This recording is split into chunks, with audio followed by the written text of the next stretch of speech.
ke mingi ua pe o a kole lima va so kalunga u fakasi ka me kia o mai le ko mai le lima va so nga ama ka me ko luas fu lua kasi yang a umale o le ko e ko lu va so ki pi mai la luas fu lima ia al va so ke ale sa ku me luas fu lua le o le ngai ngoi nga sa vai mo mo ye ia le kom fai ngal au ngai o fitness levels so le la sa pio le ua mo mai ale mako ka ko foi le ua le fitness levels ale ua makanga ka penga last week but this week ile me kau technical tactical rugby sessions so le la kom fai implement ke mingi ia rugby knowledge or skill ia inga yo nga kasi mal fitness level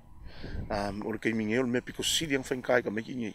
wa lima ongo vaso ko ring fa gas ale yesi ka long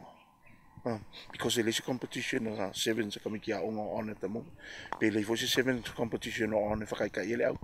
so at the moment ole ye ngai kama ko me squad al sevens le ko on ko fiku le la mai kom fa scenario fa nga le ngai fa nga yo ele defense because sevens em fa nga but you won't learn a lot until you play it until you ka aloi most learning sa ke minga em fai fa sa o ku ke mia o me fa penga but the knowledge for the game now will never come until the ke kaloi so me ole paunga le mere pa ule ki mingi o ngai le yin kalonga so realistically o makalonga mkonga kalonga mo nga fa ka alfa kasi me ka miki as a team so ke mingi e tipat le au for Sydney ila so coffee la fiafi ka alo les ko ngai mala sa so fu ko mai ole au ngol Oceania le fai ke mingi inga ia qualify se au mo le Youth Olympics le lavela le qualifying round le ka ko Oceania Fiki New Zealand Australia ka ko mau mal Pacific kasi le au so ele fai ngofile task le la kom fai but it is impossible nothing's impossible so me ngale le wo ma foi kar ngoi ka meki le foi la e alua take one step at a time ko ngale mo ke mo lo ku a ko focus ya ko ka kia o miska longa se mai ko yang ka pingpenga ko le ku iska longa so ke mi le learning curve umanga ka meki ya ale e ko lu foi nga uso esa ye mai le youth commonwealth last year so le mo ke rely le knowledge for lo linga inga ye fa so risko i vale fo mai lunga le campaign so ke mingi you know we prepared as much and as well as we can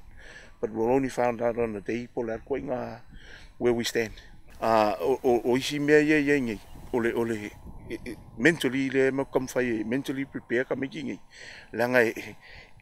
ye le pedan me le ngi ke mingi ka ko ke le skalong ba u skalong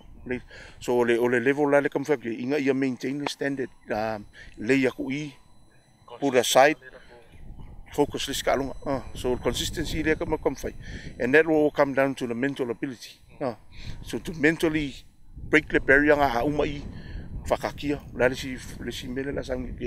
so le makonga aim le vanga le o ke le foi la o vanga le o le sa fai no mala ko au kai le kalunga kamikiao so they know how to win it's a matter of putting them together and saying the winning feeling uncle you want to feel it the next level